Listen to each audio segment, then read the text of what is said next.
خصوصاً اپنے گناہوں کی معافی اور توبہ کرنے کے لیے توفیق کے حصول کے لیے ایک دفعہ صلوات۔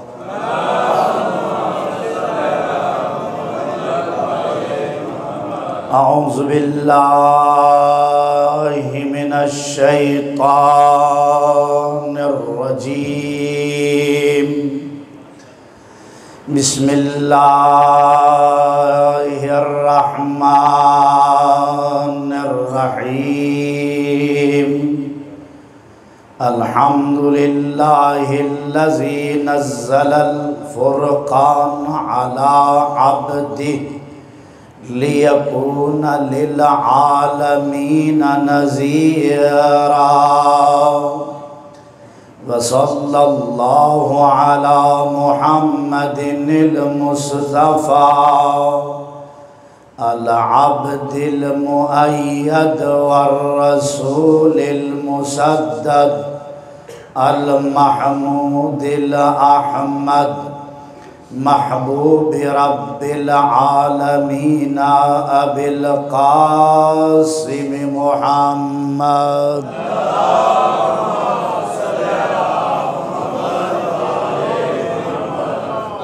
ثم الصلاة والسلام على أهل بيت النبوة ومعدن الرسالة ومختلف الملائكة، قال رب الأرباب في شان أهل بيت المجتبى، إنما يريد الله ليذهب عنكم الرجس أهل البيت ويطهركم تطهيرا۔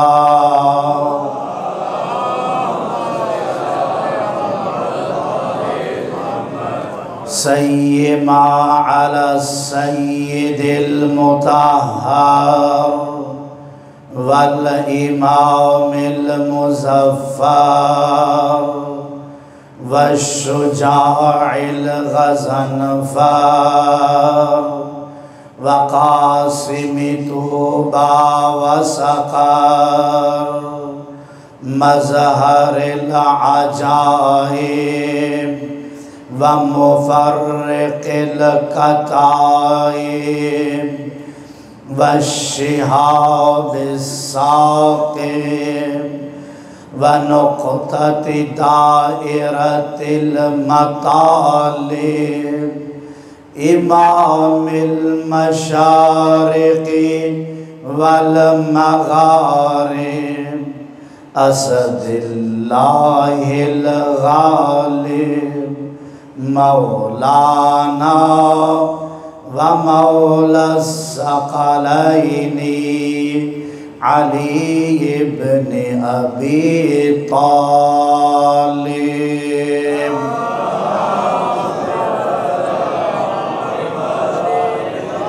ولعنة الدائمة على أعدائهم أجمعين، أما بعد، قال الحكيم في القرآن الحكيم، بسم الله الرحمن الرحيم، لا إكراه في الدين، قد تبين الرشد من الغي، فمن يكفر بالطاغوت ويؤمن بالله فقد استمسك بالعروة الوثقى لا انفصام لها، والله سميع عليم۔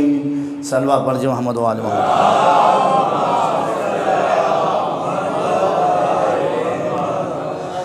سب سے پہلے دعا ہے کہ پروردگار ہم سب کی اس قلیل سی عبادت کو اپنی بارگاہ میں قبول و منظور فرمائے۔ خداوندہ ہم سب کے گناہوں کو، خطاؤں کو، جرم کو، کوتاہیوں کو، لغزشات کو معاف فرما۔ خداوندہ آئندہ بھی ہر جرائم سے بچنے کی توفیق عطا فرما۔ خداوندہ جیسا تو چاہتا ہے ویسا بننے کی توفیق عطا فرما۔ خداوندہ علماء اعلام مجتہدین عظام کا سایہ ہمارے سروں پر قائم و دائم فرما۔ مومنین عزادار خداوندہ جہاں کہیں بھی ہیں تحفظ عطا فرما۔ خداوندہ جو عزاداری کے لیے دین محمد و آل محمد کی نشر و اشاعت کے لیے خرچ کرتے ہیں، خداوند ان کے خرچ کو اپنی بارگاہ میں قبول و منظور فرما۔ خداوندہ تیری عزت و جلالت کا واسطہ بحق محمد و آل محمد، بحق چہاردہ معصومین، بحق ائمہ اطہار، خداوندہ تو کریم بادشاہ ہے، تو مالک ہے، تو رازق ہے، خداوندہ آج شب جمعہ بھی ہے یا اللہ، آج تو نے وعدہ کیا ہے کہ جو افراد مجھ سے مانگے گا میں اسے عطا کروں گا۔ یا اللہ ایک تو شب جمعہ ماہ اعضا مومنین بیٹھے ہیں، تیرے گھر میں بیٹھے ہیں، پروردگارہ جس کے دل میں، میری ماں بہن بیٹیاں بھی تشریف فرما ہیں، جس کے دل میں جو بھی حاجات ہے خداوندہ سب کی حاجتوں کو روا فرما، سب کی پریشانیوں کو دور فرما۔ قبلہ مولانا صاحب کے تبلیغات کو اور ان کی کاوشوں کو اپنی بارگاہ میں قبول منظور فرما۔ جو اس ادارے کے انجمن ہیں، منتظمین ہیں، ان کے انتظامات اور ان کے دیگر اخراجات کو بھی اپنی بارگاہ میں قبول منظور فرما۔ خداوندہ ہمارے مولا کے ظہور میں تعجیل فرما، ہماری اولادوں کو نیک و صالح فرما۔ آپ سے درخواست ہے، ایک شخص بیمار ہے، مختلف بیماریوں میں مبتلا ہے، دعا فرمائے پروردگار بحق محمد و آل محمد، یا اللہ ان کو شفاء کامل و عاجل عطا فرما، صحت کلی عطا فرما، ان کے نیک مقاصد کو پروردگار پورا فرما۔ خداوندہ ہم سب کو کامیابی عطا فرما، مل کر بلند تر صلوات۔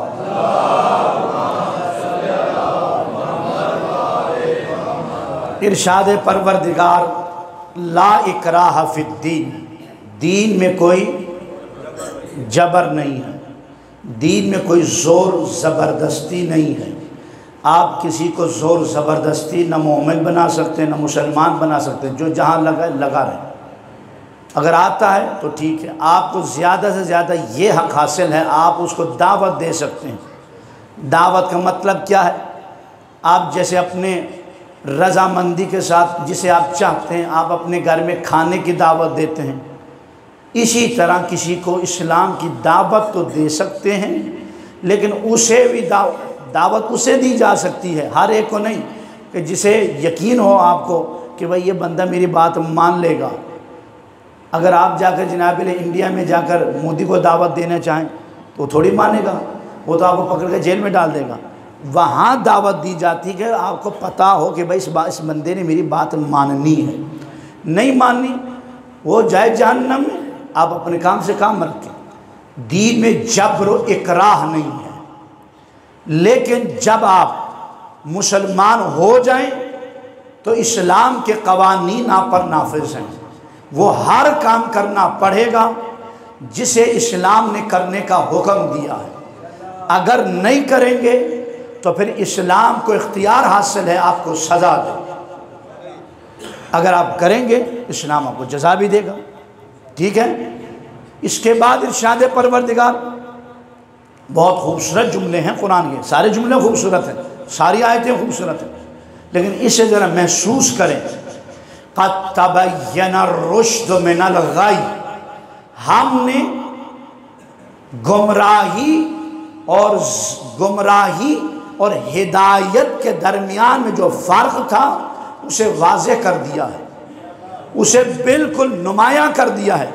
یہ حق ہے، یہ باطل ہے، یہ حق ہے، یہ باطل ہے، بالکل نمایاں ہو گیا۔ اور اس کے بعد پروردگار کے ارشاد، یہ دو کام تو اللہ نے کیے نا، ایک تو دین میں جبر نہیں رکھا اور دوسرا حق اور باطل کو واضح کر دیا، تاکہ کوئی کل کو یہ نہ کہہ سکے ہمیں تو پتہ ہی نہیں چلا تھا کہ حق کیا ہے باطل کیا ہے۔ تو لہٰذا واضح ہو گئی بات۔ اب ہم نے کیا کرنے؟ ہم نے دو کام کرنے۔ پہلا کام، من یکفر بالطاغوت، وہ آدمی جو طاغوت کا انکار کرے، طاغوت کا انکار کرے، وَيُؤْمِن بِاللَّهِ، اور اللہ پر ایمان لائے۔ یہ دو کام ہم نے کرنے، یعنی طاغوت کا انکار اور اللہ پر ایمان۔ جب یہ دو کام کریں گے تو پھر اس کے نتیجے میں کیا نکلے گا؟ فَقَدْ اسْتَمْسَكَ بِالْعُرْوَةِ الْوُثْقَىٰ لَا انفصام لَهَا، اس بندے نے گویا نہ ٹوٹنے والے مضبوط ترین سہارے کو تھام لیا۔ اور پھر اللہ سننے والا بھی ہے اور جاننے والا بھی ہے۔ عزیزان محترم، یہ مجھ سے پہلے ہمارے عزیز نے، دوست نے، ہمارے بزرگ نے کچھ اشعار، کچھ درد دل بیان کیے۔ خدا شاہد ہے، کہتے ہیں نا کہ بھائی آسمان کی طرف منہ کر کے تھوکے تو اپنے منہ پر ہی پڑتی ہے، ایسا ہے نا؟ یہ جو سب کچھ ہو رہا ہے اس کے مجرم ہم خود ہیں۔ اور پھر یہ بھی سن لیں، یہ جو کچھ ہو رہا ہے، جتنا کچھ انہوں نے بیان کیا وہ آپ کے ذہن میں ہے، اس کے مجرم جو یہ ڈیمانڈ کرنے والے جن کا نام آپ کی لسٹوں میں ہے، ذاکرین یا خطبہ، وہ مجرم نہیں ہیں، آپ ہیں جو پیسے دے کر بلاتے ہیں، اچھے اچھے کھانے دیتے ہیں، اور پھر اس کے بعد پروٹوکول دیتے ہیں، پھر بندے بٹھاتے ہیں۔ یار ذرا نعرہ لگانا آپ نے، یار تو نے تھوڑا داد دینی ہے، یار مجلس کو گرم کرنا ہے آپ نے۔ کچھ لوگ پیٹے ہوتے ہیں، علیحدہ ہوتے ہیں، لیکن کچھ بانی بنا کے رکھتا ہے، اس کو کیا کہیں گے آپ؟ کہتے ہیں یار دیکھو مجلس ٹھنڈی نہیں ہونی چاہیے، ہمیں کچھ بھی بولے ٹھاک کر کے مار دینا ہے۔ یہ عزیزان محترم، یہ ہم ہے کہ نہیں؟ یہ بانی خود کرتا ہے، وہ یار مجلس گرم کر دینا ہے، وہ کچھ بھی پڑھے۔ اچھا ایک دکھ کی بات بتاؤں، خدا کی قسم اس وقت نہ مولا حسین مظلوم ہے، نہ جناب زہرا مظلوم ہے۔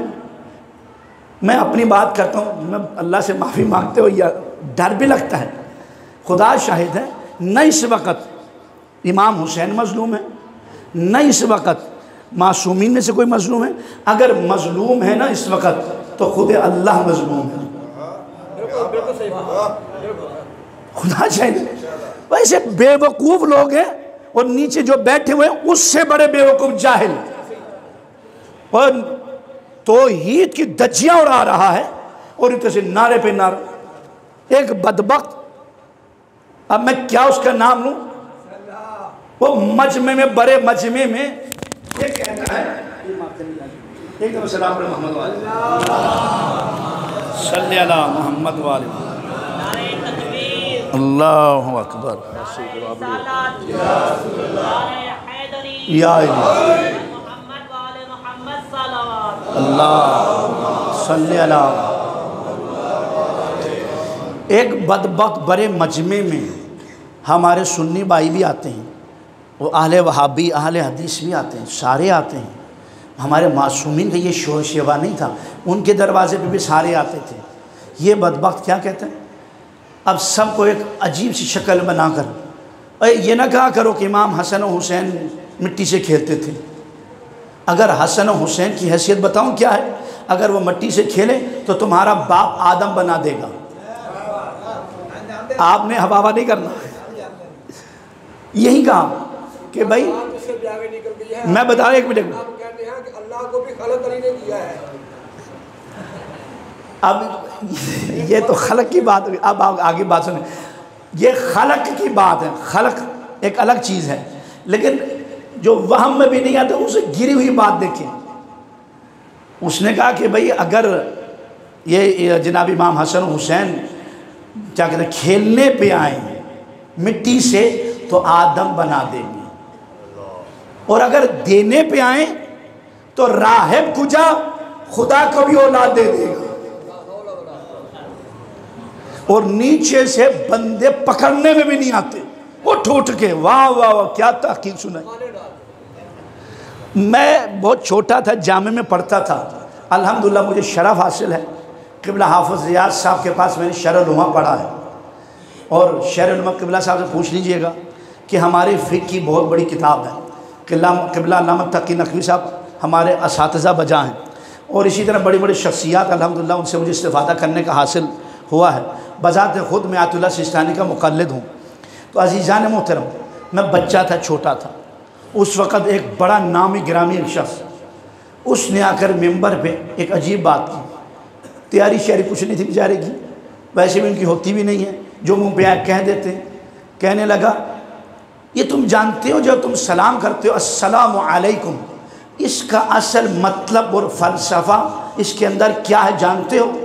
لوگوں نے کہا نہیں ہمیں نہیں پتا، آپ بتائیں۔ یہ اصل میں السلام علیکم نہیں ہے بلکہ السلام علیکم ہے، السلام علیکم۔ نیچے جو بیٹھے ہوئے ہیں وہ پاگلوں کی طرح اچھل رہے ہیں، واہ واہ بھائی بھائی کیا تحقیق ہے۔ اور خدا کے بندے علی اور چیز ہے، علا اور چیز ہے، علا حرف جار ہے۔ بہر عزیزان محترم، یہ جو حماقتیں ہو رہی ہیں اس میں ہم لوگ بھی ملوث ہیں، ٹھیک ہے۔ قرآن میں اللہ کے ارشاد گرامی ہے کہ اس وقت تک ماحول میں تبدیلی نہیں آ سکتی، لا یغیر ما بقوم حتی یغیر ما بانفسہم، جب تک قوم کا ہر فرد اپنے آپ کو چینج نہ کرے قوم میں تبدیلی نہیں آئے گی۔ یہ جو لبنان میں حزب اللہ بنا ہے نا، حزب اللہ، یہ نصر اللہ سے پہلے موسیٰ صدر، ابا موسیٰ صدر، نام ہے موسیٰ صدر صاحب، ان کی میں نے لٹریچر پڑھی، ان کے ایک حالات زندگی پڑھی۔ وہ کہتے ہیں کہ میں جب لبنان میں آیا تو اس وقت میں نے دیکھا اکثر عیسائی تھے یا کچھ چند ایک مومنین تھے، کسی کو پتہ ہی کچھ نہیں تھا۔ پھر کہتے کہ میں نے سوچا وہ کیسے میں اس طرح بلاؤں، پھر کہتے کہ میں نے چھوٹی چھوٹی پمفلٹیں لکھنی شروع کر دی، جیسے کہ مثلا اللہ خالق ہے، اللہ مالک ہے، اللہ رازق ہے، آل محمد معصوم ہے، نبی معصوم ہے، اس طرح دے کر جناب باندھ دی۔ لوگوں کے ذہنوں میں یہ بیٹھ گئی بات، پھر اس سے تھوڑا سا اور آگے بڑھا دیا، ٹھیک ہے نا۔ مثال کے طور پر اللہ تعالیٰ نے ہمیں خلق کیا، اللہ تعالیٰ نے ہم پر نمازیں واجب کی، روزہ واجب کیا ہے، بس یہ باندھ دیا۔ بچوں کے بڑوں کے ذہنوں میں چھوٹی چھوٹی پمفلٹیں باندھنی شروع، گھر گھر جا کر خود، پھر جناب نے کچھ اجتماعات کرنی شروع کر دی، یعنی ایک ایک کر کے ایک ایک بندے کو تبدیل کیا۔ اور تبدیل کرنے کے بعد حسن نصر اللہ ہمارے سر کے تاج ہیں، ہمارا غیرت ہے، ہماری حمیت ہے، خدا کی قسم یہ مرد میدان ہے، اور خدا شاہد ہے اس کو دیکھ کر ہم فخر کرتے ہیں۔ اللہ کا شکر ہے کہ ہمارا ایک لیڈر ایسا بھی ہے، ایسا ہی ہے نا، خدا شاہد ہے۔ لیکن ان کی محنت اپنی جگہ، لیکن انہیں یہ سارا کچھ ملا ہے ان کی جانب سے، ساری محنت ان کی تھی لیکن انہوں نے اس محنت کو چار چاند لگا دیا ہے۔ ہمیں بھی چاہیے ایک حزب اللہی نظر پیدا کریں، لیڈروں کی کمی نہیں ہے، ہم خود بدبخت ہیں۔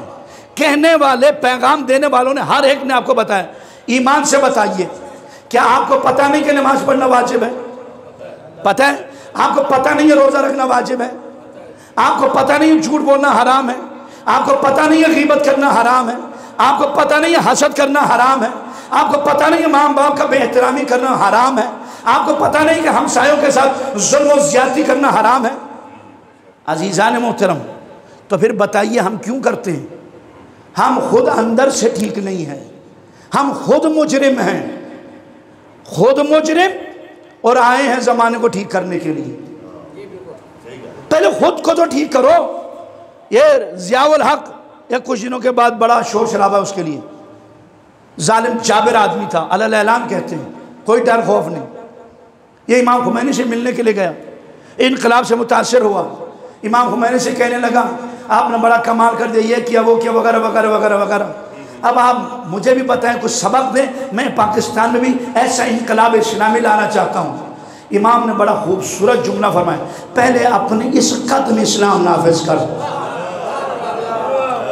یہ ہے مرد قلندر، یہ ہیں اللہ والے جنہیں آپ قلندر کہتے ہیں۔ عزیزان، آج کل لوگوں نے قلندر کے معنی کچھ اور لیے ہوئے، اب یہ بھی مصیبت جناب لے، قلندر کبریا، اللہ اکبر۔ اچھا قلندر کبریا بن گئے تو پھر ٹھیک ہے، قبلہ شہباز اپنا ہمارے علماء فرماتے ہیں کہ وہ فقیہ عالم دین تھے، ان کی عزت اور احترام اپنی جگہ، لیکن کبریا تو نہیں بن سکتے۔ کبریا تو آپ معصوم کو نہیں کہہ سکتے، خود رسول اکرم کو کبریا نہیں کہہ سکتے، کہیں گے آپ؟ وہ کبریا تو وہی اللہ اکبر وہی ہے۔ عزیزان محترم، لیکن مصیبت یہ ہے کہ بلی کی گردن میں گھنٹی کون باندھے؟ ہم سب سنتے ہیں چپ چاپ فاختے کی طرح آنکھیں بند کر کے کہ ٹھیک ہے یار کہتے تو کہتے ہیں ہم پھر نہیں آئیں گے. اور خدا کے بندے تو نہیں آئے گا لیکن تو سن تو رہا ہے. کیا تیرے اوپر امر بالمعروف نہیں نہی عن المنکر واجب نہیں ہے؟ یہ صرف مولوی نے کرنا جس نے پگ پہننا ہو؟ کیا آپ مسلمان نہیں ہیں؟ یہ جو اچھا بھائی دین کی دو چیزیں ہیں نا، قبلہ صاحب بیٹھے، ایک ہے اصول دین، ایک ہے فروع دین. یہ دو چیزیں ہیں کہ نہیں بھائی؟ اصول دین کیا ہے بھائی؟ کو بتا سکتے ہیں؟ اب مجھے بھی سکھائیں نا، آپ کون کون سے ہیں؟ اب دیکھیں اتنا بڑا مجمع ہے. اب جب یہ بات ہو، یہ ہماری بنیاد ہے. اگر اصول دین نہیں آتا ہے نا تو نہ وہ شیعہ ہے نہ وہ مسلمان ہے. اصول دین ہی نہیں آتے ابھی. اچھا فروع دین تھوڑا اس سے مشکل مسئلہ، وہ کتنے ہیں؟ اچھا مجھے ذرا سمجھائیں، مجھے بتائیں کون کون سے؟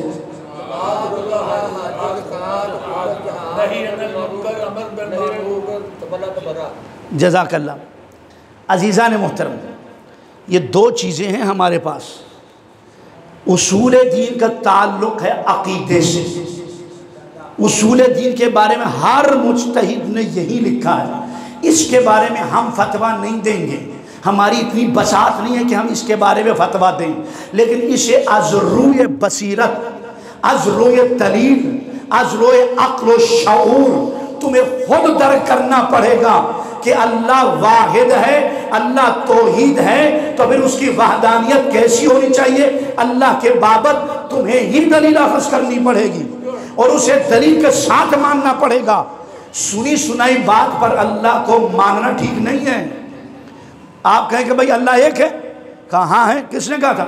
وہ جی مولوی صاحب نے کہا تھا، میرے بابا نے کہا تھا. یہ دلیل نہیں ہے. آپ کے پاس اپنے پاس دلیل ہونی چاہیے، اپنے سینے میں ہونی چاہیے. ہاں اللہ ایک ہے. کیوں نہ ایک ہے؟ کہ اللہ دو ہوتے تو کائنات میں فساد ہو جاتا. قرآن کی آیت ہے نا، لو کان فیہما آلہۃ الا اللہ لفسدتا. اگر دو خدا ہوتے تو کائنات میں فساد برپا ہوتا. اور دوسری دلیل، جتنے بھی انبیاء و مرسلین اور امام آئے ایک خدا کی طرف سے آئے ہیں. اگر کوئی اور خدا ہے تو وہ بھی بیچتا. کسی اور کی طرف سے کوئی ایسے نمائندوں کا نہ ہونا اس بات کی دلیل ہے اللہ ایک ہی ہے اور اسی کی طرف سے یہ نظام چل رہا ہے. اور عزیزان ایسے ہزاروں دلیل ہیں. رسول اکرم کہیں سے گزر رہے تھے، رسول اکرم گزر رہے تھے تو دیکھا ایک خاتون، ایک عورت چرخہ کاٹ رہی تھی. تو جناب رسالت مام نے فرمایا اے بڑھیا تیرے پاس اللہ کے ہونے کی کیا دلیل ہے؟ اس نے فوراً چرخہ چھوڑ دیا.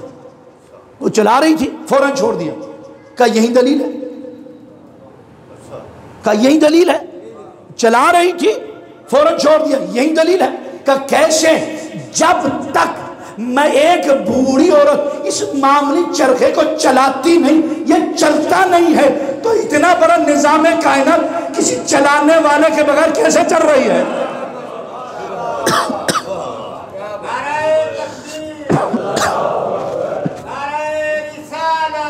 یا رسول اللہ، یا عزیزان من، بات بڑی طویل نہ ہو جائے، مختصر سے مختصر کر دوں. اصل مطلب کی طرف جا رہا ہوں. انشاءاللہ یہ باتیں ہمارے موضوع سے وفا کر رہی ہیں. ایسا نہیں کہ موضوع سے نکل گئے ہیں. موضوع ذہن میں ہے نا، دین الہی اور جہاد فی سبیل اللہ. ٹھیک ہے عزیزان محترم، یہ دین الہی ہے. اچھا امام جعفر صادق علیہ السلام کے پاس صلی اللہ محمد والے ایک دیسانی تھا، عبداللہ اس کا نام تھا. آگے باپ کا نام میرے ذہن سے لکھا، عبداللہ ابن شاکر دیسانی، غالباً ایسے ہی تھا. اس نے بڑے کٹھے کیے شاگرد وغیرہ. کہا میں جاتا ہوں امام جعفر صادق صاحب سے، نعوذ باللہ جیسے ان کے ایک مزاج ہے، مولا کے ساتھ مناظرہ کروں گا اور ان کو شکست دوں گا. آ گیا. لیکن دیکھیے دوسرے لوگ کس انداز سے کہتے ہیں. ہم لوگ، ہمارے تو مولا ہیں، ان کے جو الفاظ ہیں ہم وہ سارے ممبر میں بتا نہیں سکتے. تو بہر ہم بھی عزت احترام سے بات لیتے ہیں. امام کے پاس آگے اپنے شاگردوں کو لے کر آنے کے بعد اس نے اطلاع دی میں آپ سے اللہ کے وجود پر مناظرہ کروں گا. نام اس کا کیا ہے؟ عبداللہ. تو جیسے اندر آ گیا تو امام سے کہا کہ میں آپ سے مناظرہ کرنا چاہتا ہوں اللہ کے وجود پر۔ اچھا، امام نے کچھ نہیں کہا، بس اتنا کہا تیرا نام کیا ہے؟ نام پوچھا، چپ کر کے باہر چلا گیا۔ اس نے کہا میں نے مناظرہ نہیں کرنا۔ شاگرد حیران ہو گئے، بھائی انہوں نے سنا آپ کا نام پوچھا تھا، کوئی دلیل تھوڑی دیجیے، آپ سے نام ہی پوچھا تھا، آپ کا نام کیا ہے؟ تو آپ نے نام بھی نہیں بتایا، ناراض ہو کر باہر آ گئے۔ وہ کہتا ہے خدا کے بندے، انہوں نے میرا نام پوچھا تھا، میرا نام ہے عبداللہ، میں تو اللہ کے وجود سے انکاری ہوں، اگر وہ مجھے پوچھتے کہ تو کس اللہ کا بندہ ہے تو میں کیا کہتا؟ میں تو پہلے لاجواب ہو گیا تھا۔ یہ ہے امام، کلام الامام، امام الکلام۔ امام کا جو کلام ہوتا ہے وہ کلاموں کا بھی امام ہوتا ہے۔ اب انہوں نے آ کر ایک معاہدہ کیا مولا سے کہ مولا آپ اس کا نام نہیں پوچھیں گے، مناظرہ کریں گے۔ مولا کہا ٹھیک ہے بھائی آ جاؤ، کر لیتے ہیں۔ اچھا نام نہیں پوچھا جی، مناظرہ ہو رہا ہے، آپ وجود خدا پہ کوئی دلیل دیں۔ امام نے بڑا خوبصورت کہا، علماء نے بہت دفعہ بیان کیا ہوگا آپ کے سامنے، میرے اس طالب علم کی زبان سے یہ بات سنیں۔ امام نے فرمایا وجود خدا پر سن، فرض کر ایک قلعہ ہے، اس کے دروازے ہر طرف سے بند ہیں، کہیں سے نہ ہوا جا سکتی، نہ کوئی پانی، کچھ بھی اندر داخل نہیں ہو سکتا، اور وہ ہر طرف سے بند ہے، بالکل سیف۔ لیکن اسی قلعے کے اندر ایک طرف سے سونے کی نہر بہہ رہی ہے، ایک طرف سے چاندی کی نہر بہہ رہی ہے۔ سونے کی نہر چاندی پہ غالب نہیں آتا، اور چاندی کی نہر سونے پہ غالب نہیں آتا۔ اب یہ بتا، وہی قلعہ کچھ دنوں کے بعد اس کا دروازہ کھلتا ہے، اس کے اندر سے مخلوق نکلتے ہیں، یہ بتا ان مخلوق کا خالق کون ہے؟ کہا پہلے تو آپ یہ بتائیں یہ قلعہ ہے کہاں، پھر میں بات کرتا ہوں۔ پاس ایک بچہ انڈے سے کھیل رہا تھا، یہ اس کے ہاتھ میں انڈا تھا، انڈا لیا، لینے کے بعد فرمایا دیکھ یہ ایک قلعہ نما ہے، ہر طرف سے بند ہے، نہ ہوا کا گزر ہے نہ پانی کا گزر ہے، کچھ بھی نہیں آ جا سکتا، لیکن اس کے اندر سونے کے جیسی ایک زردی ہے، چاندی کے جیسی سفیدی ہے، ایک دوسرے پہ غالب نہیں آتے۔ کچھ عرصے کے بعد اس کے اندر سے مخلوق خدا نکلتے ہیں، اب یہ بتاؤ ان کا خالق کون ہے؟ کچھ دیر سوچنے کے بعد کہا اس کا جواب فقط یہی ہے کہ آپ مجھے کلمہ پڑھا دیں۔ عزیزان من، یہ ہیں ہمارے معصوم امام جنہوں نے اس انداز سے ہمیں تبلیغ کی، اور انہوں نے ان افراد کو جو پاس بیٹھے تھے انہیں کوئی گالی نہیں دی۔ اب ہمارا منظر کیا بن جاتا؟ اللہ اکبر۔ ایک ہمارے صاحب تھے بڑے مشہور و معروف ہیں، پنجابی کے خطیب ہیں، وہ جناب لے کافی عرصے پہلے کی بات ہے، میں نے خود اس کی بات سنی، شہباز شریف وزیر اعلیٰ تھا، وہ باقاعدہ کہتا ہے، باقاعدہ کہہ رہا ہے علل اعلان سٹیج پر، جی شہباز شریف صاحب کا فتویٰ ہے، حکم ہے کہ نہ تم نے کسی کو چھیڑنا ہے نہ تم نے اپنا چھوڑنا ہے، یہ شہباز شریف کا حکم ہے، یعنی نہ کسی کے عقیدے کو چھیڑنا ہے نہ اپنا عقیدہ چھوڑنا ہے، یہ ان کا حکم ہے۔ یہ کہنے کے بعد اگلا جملہ بڑا عجب کا، لیکن آپ لوگوں کو اس وقت تک مزہ نہیں آتا جب تک کسی کو چھیڑا نہ جائے، تو لہذا لو میں چھیڑ رہا ہوں۔ تو بھائی سلسلہ شروع کر، اب ایمان سے بتائیں قوم میں دراریں پیدا نہیں ہوں گی، لڑائی جھگڑے نہیں ہوں گے تو اور کیا ہوگا؟ اور خدا کی بندوں تھوڑا سا سوچیں، آپ اپنی بھی ذمہ داری ادا کریں۔ ایک دفعہ صلی اللہ پڑھیں محمد و آل محمد، صلی اللہ محمد و آل محمد۔ آج کی بات کی تو ادھر یوں ہی نکل گئی، بس ایک جملہ آپ کی خدمت میں عرض کر دوں۔ عزیزان محترم، بہت توجہ طلب بات کہ بھئی حق کو ہم نے واضح کر دیا ہے اور باطل کو بھی ہم نے واضح کر دیا ہے، یہ حق ہے یہ باطل ہے، یہ سارا کچھ آپ کے سامنے، جناب آدم اور ابلیس کا سارا سلسلہ آپ کے سامنے، حضرت ابراہیم اور نمرود وغیرہ یہ سارا آپ کے سامنے، یہ سارے حق نمایاں ہوتے چلے جا رہے ہیں۔ لیکن کربلا میں آ کر حق ایسا واضح ہوا اور باطل ایسا واضح ہو گیا کہ دوبارہ کسی کی اتنی جرت نہیں ہے کہ وہ یزید کا نام لے سکے، لیکن آپ ہر جگہ جا کر دیکھیں آپ کو غلام حسین تو بہت ملیں گے، لیکن یزید نام کا کوئی بندہ نہیں ملے گا۔ یہ امام حسین علیہ السلام کا کمال ہے۔ ایک بات یہ ذہن میں رکھیے۔ دوسری گزارش، یہ جو دین ہمارے پاس آیا ہے یہ کیسے پہنچا ہے؟ اس کے لیے بہت سارے دلائل ہیں، بہت ساری باتیں، ساری بات چھوڑ کر ایک بات عرض کر دیتا ہوں۔ ہمیں جو یہ دین پہنچا ہے معصوم کے راستے سے پہنچا ہے، معصوم کے ذریعے سے پہنچا ہے۔ بس یہ ایک بات سن لیں مرزا احمد تمام۔ معصوم، اب معصوم کسے کہتے ہیں؟ معصوم کی تعریف کیا ہے؟ معصوم وہی ہے جو مختصر سے مختصر بات کہ جسے اللہ معصوم بنا کر بھیجتا ہے اور ان کو اللہ کی جانب سے یہ عہدہ عنایت ہوتا ہے۔ اور یہ بھی یاد رکھیے گا نبوت اور امامت کے لیے عصمت شرط ہے۔ نبوت اور امامت کے لیے عصمت۔ اچھا آپ دیکھیں ابراہیم صاحب، حضرت ابراہیم علیہ السلام کے واقعے میں حضرت ابراہیم کو جب کہا نا کہ میں تمہیں انی جاعلک للناس امام، میں تمہیں لوگوں کے لیے امام بناتا ہوں، تو ابراہیم علیہ السلام نے کیا کہا تھا؟ وقال من ذریتی، یا اللہ آپ اس عہدے کو میری ذریت میں سے بھی کسی کو عطا کریں گے، یعنی میری ذریت میں سے بھی کسی کو امام بنا، دعا کر رہے ہیں نا۔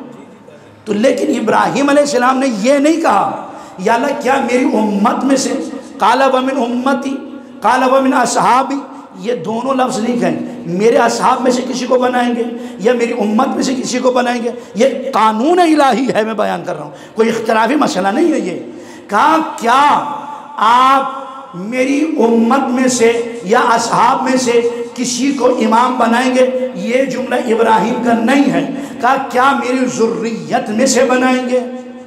کہا ہاں بناؤں گا، لیکن ظالم کبھی امام نہیں بنیں گے، ٹھیک ہے؟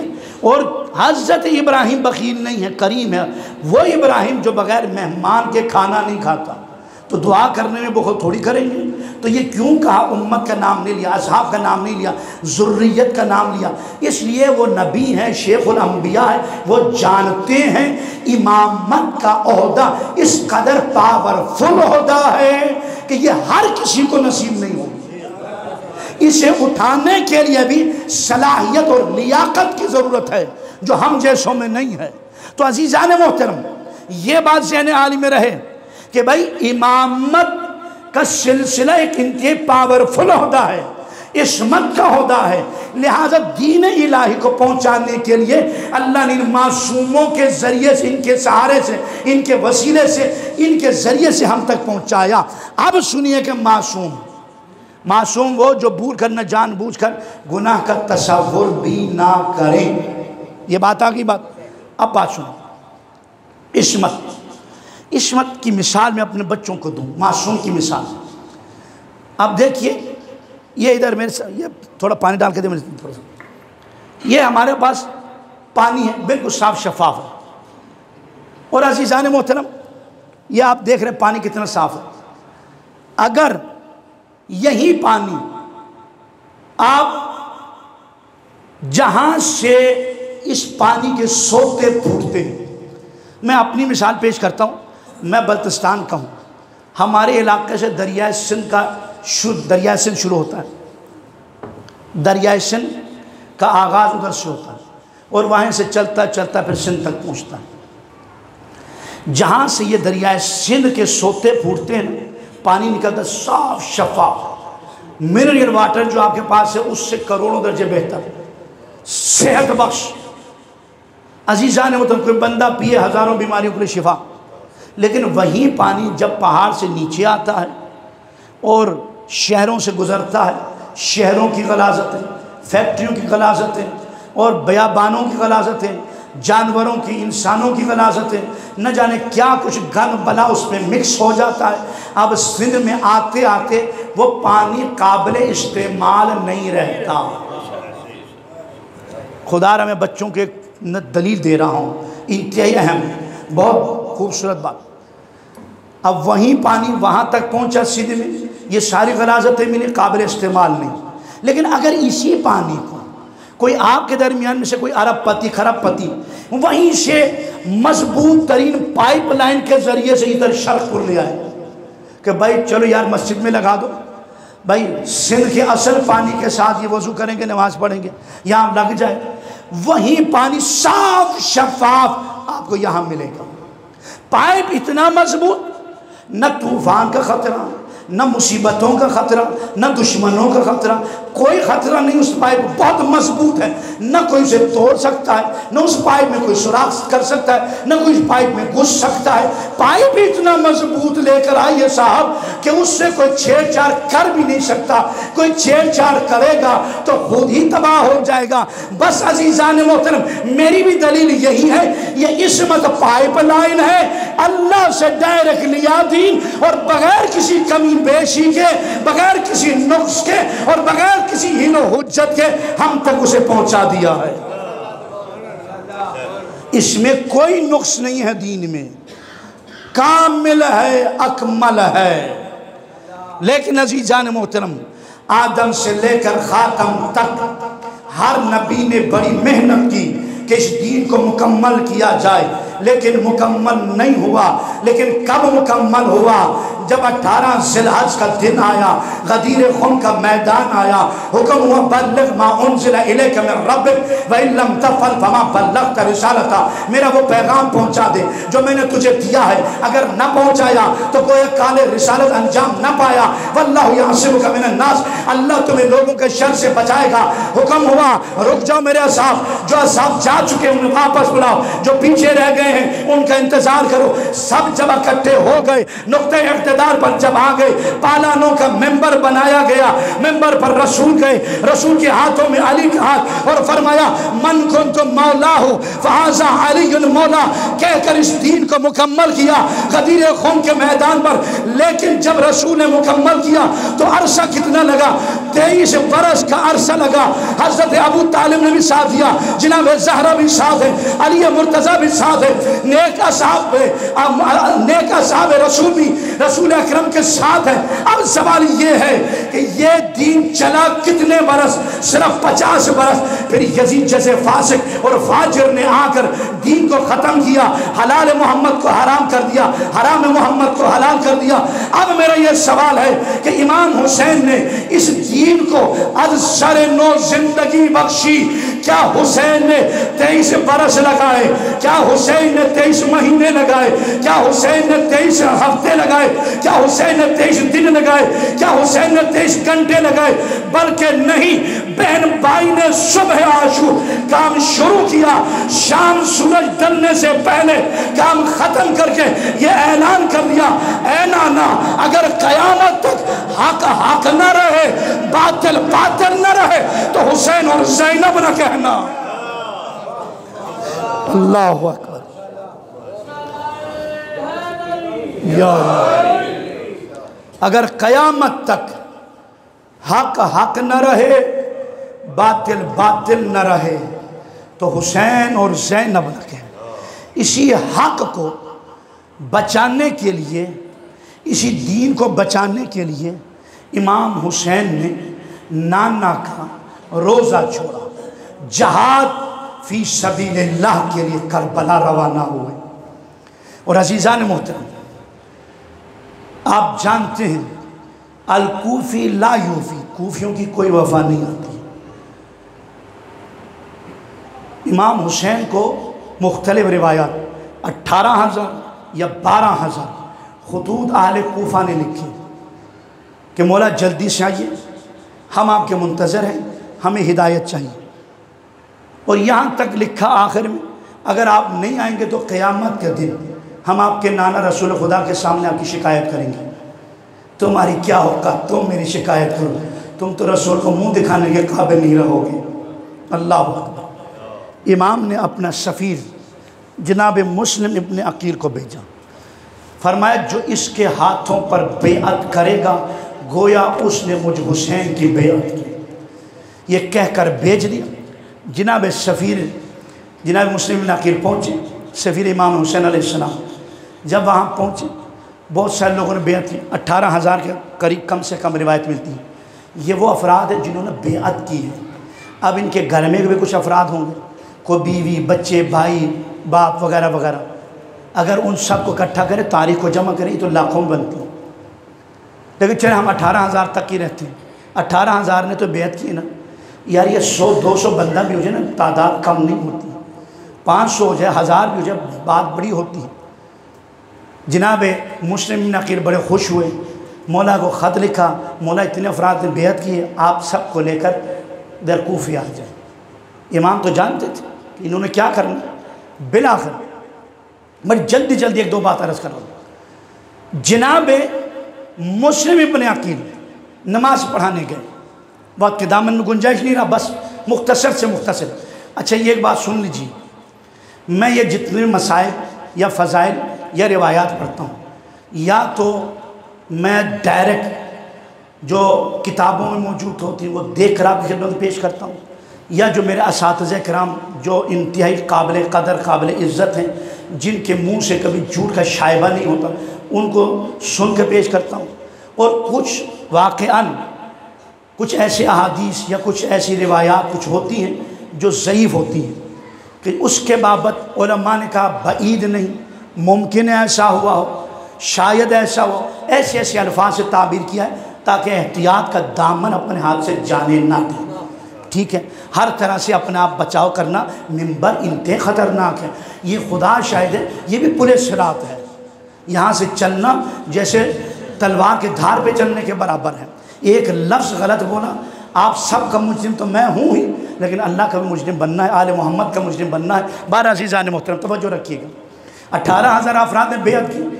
جناب مسلم ابن عقیل نماز پڑھانے کے لیے گئے۔ اب نماز پڑھاتے وقت جیسے اچھا اس سے پہلے یہ بھی سنیں بھائی، تھوڑا سا وقت ہو جائے محسوس نہ کرنے، 1-2 منٹ اوپر۔ یہ ابن زیاد یہ ملعون آیا کیسے؟ ان بدبختوں نے جب بھی آل محمد کو دین کو نقصان پہنچایا نا، تو مسلمانوں کے لباس میں یا آل محمد کے لباس میں گھس کر انہوں نے نقصان پہنچایا۔ پہلے بیس بدل کے، یہ بات بہترین کہ بیس بدلا انہوں نے۔ ایک مثال بھی ملتی ہے نا کہ بھئی جتنا نقصان فصل کا طوطا کرتا ہے کوئی دوسرا پرندہ نہیں کرتا، اس کا لباس ایک جیسا ہوتا ہے۔ اس نے کیا کیا؟ بچوں سنے اس بات کو، جب سارے کوفے والوں نے بیعت کر لی تو بیچ میں یزید کے بھی کچھ افراد تھے چمچے، انہوں نے خط لکھ دیا یزید کو کہ بھئی اگر تو نے کسی سخت بندے کو نہ بھیجا تو یہ کوفہ تیرے ہاتھ سے چلا گیا۔ اس نے ابن زیاد کو کہا فوراً جاؤ، بصرے کا گورنر تھا، اسے چھوڑو اور جاؤ اور کوفے کا اقتدار سنبھالو۔ اب اس نے سوچا کیسے جاؤں، اگر اپنے لباس میں جاؤں گا تو لوگ مجھے قتل کر دیں گے۔ اس ملعون نے، چال باز نے، مکار نے، اس لومبڑی نے امام حسین کا لباس پہنا، امامہ ابا پورا گیٹ اپ امام حسین کا پہننا، اور منہ پہ نقاب ڈال دیا۔ اگر منہ کھلا ہوتا تو لوگ پہچان لیتے تو یہ تو ابن زیاد ہے۔ امام حسین کی ایسی قبیح شکل امام کی تو نہیں ہو سکتی، ایسی بدصورت شکل تو امام کی نہیں ہوگی، لوگ پہچان لیتے۔ اس نے اپنا منہ چھپایا، صرف آنکھیں نکل رہی تھی، آنکھیں جھکا کر آ رہا۔ جس نے بھی اسے دیکھا، جتنے افراد اس کے ساتھ تھے، سب کا گیٹ اپ ایسے بنا دی۔ اب جب کوفہ میں انٹر ہوا، ہر لوگوں نے دیکھا کہ سب کو پتہ ہے امام حسین آنے والے۔ اب جیسے دیکھا امام کے لباس میں آ گئی، آل محمد کے لباس ہی الگ تھا، تو لہٰذا دیکھا آل محمد کے لباس میں آ گئی، سب نے بڑھ کر استقبال کیا، اہلاً و سہلاً مرحبا یا ابن رسول اللہ، ویلکم ویلکم کرتے لے کر گئے۔ اب سب ساتھ ہیں، سارے سلام کرے، کسی کا سلام کا جواب تک نہیں دیا، خاموش، کہیں بولوں گا تو پتہ چل جائے گا۔ چلتے چلتے دار الامارہ پر پہنچا، یعنی گورنر ہاؤس، وہاں پہنچا، مسجد کی طرف نہیں گیا۔ اگر امام ہوتے تو گورنر ہاؤس میں نہ جاتے، امام مسجد میں جاتے، یہ بدبخت گورنر ہاؤس میں چلا گیا۔ جیسے ہی گئے نا، سارے لوگ پیچھے مڑ گئے، نہیں یہ امام نہیں ہے، یہ تو ابن زیاد ہے، سب پیچھے مڑ گئے۔ اب اس ملعون نے کیا کیا، بہت سارا روپیہ پیسہ اکٹھا کیا، کرنے کے بعد چیدہ افراد کو خرید لیا اور کسی کو بلایا، ڈرایا، دھمکایا، اور پھر عمومی اعلان کیا کہ آؤ، سب آگے، کہا شام سے عظیم لشکر آ رہا ہے، تم سب کو تباہ کر دیں گے، برباد کر دیں گے، تمہارے گھر جلا دیں گے، بچوں اور بیویوں کو غلام اور کنیز بنائیں گے، تم میں سے کسی کو زندہ نہیں چھوڑیں گے، صرف ایک شرط پر کہ مسلم کا ساتھ چھوڑو، آؤ یزید کی طرف، تب تم بچ سکتے ہو۔ ایک دھمکی سے ڈر گئے۔ جو لوگ ایک دھمکی سے ڈر جائیں وہ امام کی کیا نصرت کریں گے؟ خدا را غور کریں، اگر ہم اس وقت ہوتے، ہم کس کے ساتھ ہوتے؟ حسین کے ساتھ ہوتے یا یزید کے ساتھ ہوتے؟ یا ہم بیٹھ کر نہیں جی ہم حسین کے ساتھ ہوتے؟ یہ کہنا آسان ہے، حالات پڑ جائیں اس وقت فیس کرنا بڑا مشکل ہوتا ہے۔ ان سے نتیجہ حاصل کریں، اپنے آپ کو اس قابل بناؤ کہ واقعی حسینی بنو، فیصلہ کرنا بڑا مشکل ہے۔ ایک مرد واقعاً انشاءاللہ وہ امید خدا، بہت سارے ایسے افراد ہیں، ایسے نہیں کہ سارے ہیں، لیکن الحمدللہ چیدہ چیدہ کچھ بندے ہوں گے آٹے میں نمک کے برابر، لیکن سب کے سب بیکار نہیں ہیں۔ الحمدللہ آپ کے اندر سے نکلیں گے، قائد اعظم آپ کے اندر سے نکلا تھا، اقبال آپ کے اندر سے نکلا تھا، خمینی آپ کے اندر سے نکلا تھا، یہ سب آپ کے اندر ہے۔ آپ اگر بنے، وہ سلمان فارسی بھی تو آپ کی طرح تھا نا، ابو ذر مقداد یہ سب بھی آپ کی طرح ہیں۔ بھئی یہ فیکٹریاں ختم نہیں ہو گئی ہیں، ہمارے علماء نے بڑا خوبصورت جملہ فرمایا، سلمان و ابو ذر بنانے کی فیکٹری بند نہیں ہو گئی ہے، اب بھی وہ فیکٹریاں لگی ہوئی ہیں اور بن رہی ہیں۔ شخصیات ایک سے بڑھ کر ایک، آپ بھی بننے کی کوشش کریں۔ بار مسائل کی طرف بڑھ رہا ہوں، بس جملہ سن لیجئے۔ جناب مسلم نماز پڑھانے کے لیے آتے ہیں۔ اب نماز مغرب کے وقت کچھ 100-200 بندے تھے غالباً، یہ اس سے کچھ کم تھے۔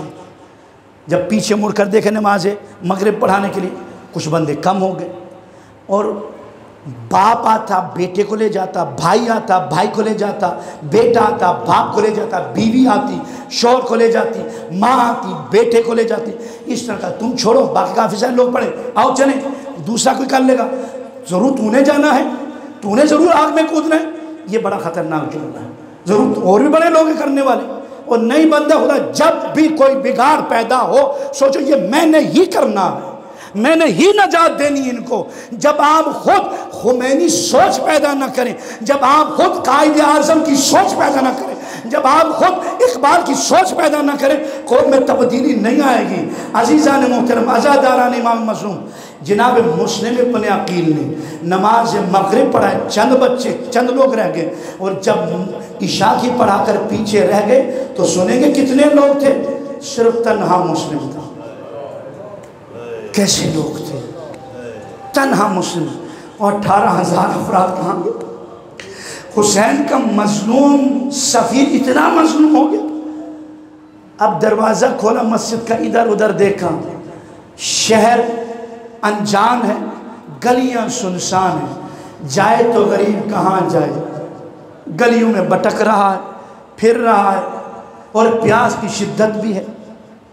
خلاف معمول ایک ضعیف عورت دروازہ کھول کر باہر انتظار کر رہی ہے کہ کسی کا انتظار کر، غالباً اس کا بیٹا تو اس کا انتظار کر رہی کہ وہ آئے، اور اسی کے انتظار میں باہر کھڑی تھی کہ جناب مسلم آگے بڑھے، سلام کیا، کہ یا امت اللہ اگر ممکن ہو سکے ایک گلاس پانی کا پلا دو گی؟ اس خاتون معظمہ نے پانی کا جام دیا، جناب مسلم نے پانی پیا۔ خدا کی قسم اس مومنہ کا اتنا سا کام تھا، چھوٹا سا، کہ جناب مسلم کو پناہ دی تھی کچھ دیر کے لیے، لیکن آج بھی آپ بڑی عزت اور احترام کے ساتھ اس کا نام لیتے ہیں، جناب توآ۔ خدا شاہد ہے، آل محمد کے ساتھ جس نے وفا کیا ہے، آل محمد کے طفیل وہ آج بھی زندہ ہے، آپ بھی ان کے طفیل انشاءاللہ زندہ رہیں گے، عزادار بن کے رہیں، ان کے دامن سے متمسک رہیں عزاداروں۔ جناب مسلم نے پانی پیا، پینے کے بعد اسی کے گھر کے ساتھ، دروازے کے ساتھ، دیوار کے ساتھ ٹیک لگا کر نیچے زمین پر بیٹھ گئی۔ عورت حیران ہو گئی، کہنے لگی اے بندے خدا، زمانہ پرآشوب ہے، ظالم زمانہ ہے، جا اپنے گھر چلا جا، اپنے بیوی بچوں کے پاس جا، وہ تیرے انتظار میں ہوں گے۔ جناب مسلم ابن عقیل نے فرمایا یا امت اللہ، اے کنیز خدا، میں کہاں جاؤں، میں کہاں جاؤں، یہاں پر میرا کوئی گھر نہیں ہے۔ کہا آپ کا کوئی گھر نہیں، کوفے میں کہاں سے آ گئے، کہاں سے آئے ہیں؟ کہا اے امت اللہ میں مسلم ابن عقیل ہوں، سفیر امام حسین ہوں، آقا پھر آپ باہر کیوں کھڑے ہیں؟ میری جان قربان، جلدی سے اندر تشریف لائیں۔ اندر لے کر گئے، خدمت کیا، بہت کچھ کیا، لیکن جناب مسلم نے ساری رات عبادت میں گزار دی۔ امام حسین کے شاگرد تھے نا، امامت کے شاگرد ایسے ہی کرتے ہیں کہ ساری رات عبادت میں گزاری۔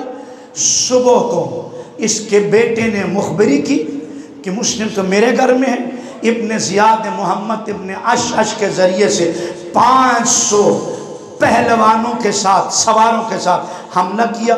گھوڑوں کے ٹاپوں کی آواز آئی تو جناب مسلم نے کہا یا امت اللہ میری زرہ مجھے دے، میرا تلوار مجھے دے۔ کہا کیا ارادہ ہے؟ ظالم آ گئے ہیں، میں ان سے جنگ کروں گا، جہاد فی سبیل اللہ کروں گا۔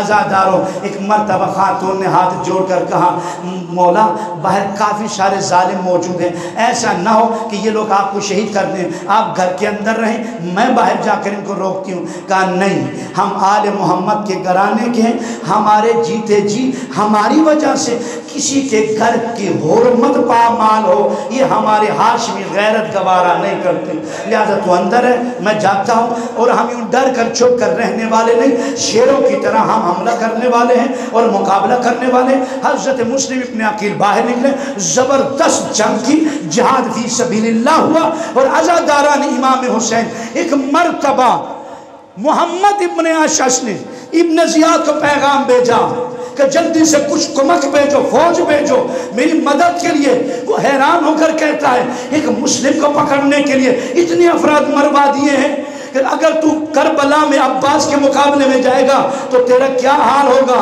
اب اس نے ایک جملہ کہا جو تاریخ میں آج بھی درج ہے، کہنے لگا اے زیاد تو نے مجھے بنی بقال ایک سبزی فروش کے مقابلے میں نہیں بھیجا ہے، ہاشمی شیر کے مقابلے میں بھیجا ہے، ہاشمی شیر کے مقابلے میں بھیجا۔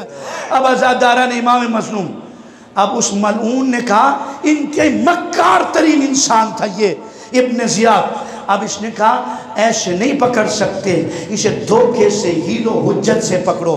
بس مختصر کلام، اب ایک گھڑا کھودا گیا۔ اب گھڑا کھودنے کے بعد مکر و فریب سے گھیر کر جناب مسلم کو لایا گیا اور جناب مسلم اس گھڑے میں گرے۔ اب کوئی پتھر مار رہا ہے، یہاں تک کہ عورتوں نے بھی سننے میں آتا ہے کہ انہوں نے بھی مارا، مردوں نے مارا، جس کے ہاتھ میں جو آیا جناب مسلم کو مارا۔ اور کسی کا پتھر جناب مسلم کے ہونٹوں پہ لگا، ہونٹ زخمی ہو گیا۔ خیر گرفتار کر کے باہر نکالا۔ نکالنے کے بعد جناب مسلم نے کہا مجھے پیاس لگی، تھوڑا پانی دو۔ کسی نے پانی نہ دیا، پھر ایک شخص نے کہا پانی دے دو۔ جب پانی دیا کاسا منہ کے ساتھ لگایا، خون سے بھر گیا، پھینکا، دوسرا دیا پھر بھر گیا، تیسرا دیا پھر بھرا، پھر کہا پانی میرے نصیب میں نہیں ہے۔ میں ہاتھ جوڑ کے عرض کروں گا مسلم تو حسین کا سفیر ہے، حسین بھی پیاسے ذبح ہونے ہیں تو آپ کو بھی پیاسا شہید کیا جائے گا۔ عزاداران امام مظلوم، بس آخری مراحل، ایک مرتبہ ابن زیاد کے دربار میں پہنچے۔ ابن زیاد کے پاس جیسے ہی پہنچے تو کسی بدبخت نے کہا امیر کو سلام کرو، مالی الامیر سوى الحسین۔ یہ ہے حق کی آواز، یہ ہے حق کی آواز، یہ دین کی آواز، یہ جہاد فی سبیل اللہ۔ حاکم جور کے سامنے حق کی آواز بلند کی کہ تو کون ہے، تیری اوقات کیا ہے کہ تجھے امیر سمجھو، اور میرا امیر تو حسین ہے، جنت کا سردار ہے، بطول کا بیٹا ہے، علی کا لال میرا سردار ہے۔ عزاداران امام مظلوم، ایک مرتبہ اس ملعون نے کہا سلام کر نہ کر میں تجھے شہید کروں گا۔ بہت مختصر لمبا مضمون بات ساری چھوڑ دی۔ ایک مرتبہ اس نے حکم دیا کہ جناب مسلم کو چھت پر لے جاؤ اور وہاں سے ہاتھ پسے گردن باندھ کر سر تن سے جدا کر کے سر میرے پاس لاؤ اور جسم کو چھت سے زمین پر پھینکو۔ اللہ اکبر، یہ سفیر امام حسین کے ساتھ ہو رہا ہے۔ عزاداران امام مظلوم، ایک مرتبہ ان ملعونوں نے یہی کچھ کیا۔ اب یہاں سے کچھ علماء نے لکھا بھی ہے، میں نے وہ پڑھا بھی ہے، علماء سے سنا بھی ہے۔ اب حقیقت حال خدا جانے۔ عزاداران امام حسین اب یہاں پر فرماتے ہیں امام حسین علیہ السلام منزل زبالہ پر پہنچے۔ منزل زبالہ پر پہنچے۔ اب علماء نے لکھا بھی، بار بار کہہ رہا ہوں، اور علماء سے سنا بھی ہے، پڑھا بھی ہے، سنا بھی ہے، حقیقت خدا جانے۔ ایک مرتبہ جناب زینب نے کہا بھائی حسین مسلم کی یاد آ رہی ہے، اس کی کوئی خیر خبر۔ اب جناب امام حسین نے کہا عباس میرے قریب آؤ۔ حضرت عباس ہے، کہا عباس میری ان ہاتھوں کی 2 انگلیوں کے درمیان میں دیکھو۔ جب دیکھا نا جناب عباس تڑپنے لگے، کہا مولا کیا منظر ہے؟ کہا کیا دیکھا ہے؟ کوفے کے دار العمارے کی چھت ہے، مسلم کے ہاتھ پر سے گردن بندھا ہے اور ساتھ میں جلاد ہاتھ میں تلوار لیے کھڑا ہے۔ مولا جس اعجاز سے یہ منظر دکھایا ہے عباس کو وہاں بھیج دے۔ کہ عباس صبر کر، مولا لڑنے کے لیے نہیں جاتا۔ کہ پھر کس لیے جائے گا؟ جب مسلم کا سر در عمارہ سے گرے گا تو میں آگے بڑھ کر استقبال کروں گا۔ عباس اب پھر دیکھ، اب جو دیکھا تڑپ گیا، کہنے لگا مولا قیامت ہو گئی۔ کہ کیا ہو گیا ہے؟ ایک کالے برقعے میں بی بی آئی ہے اور کہہ رہی ہے او میرے مسلم، میں سیدہ زہرا بقیع چھوڑ کر تیرے استقبال کو آ گئی۔ الا لعنت اللہ علی القوم الظالمین وسیعلم الذین ینقلبون۔ الہی بحق محمد و آل محمد ہماری اس کلیسی عبادت کو اپنی بارگاہ میں قبول و منظور فرما۔ ہم سب کے گناہوں کو، خطاؤں کو، جرم کو، کوتاہیوں کو، لغزشات کو معاف فرما۔ آج تھوڑا ٹائم زیادہ ہوگی، اس کی معذرت چاہتا ہوں۔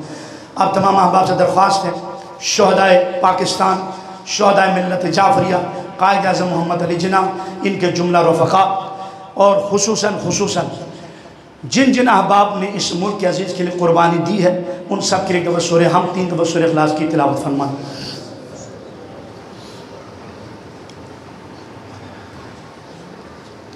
ایک منٹ بیٹھ جائیں۔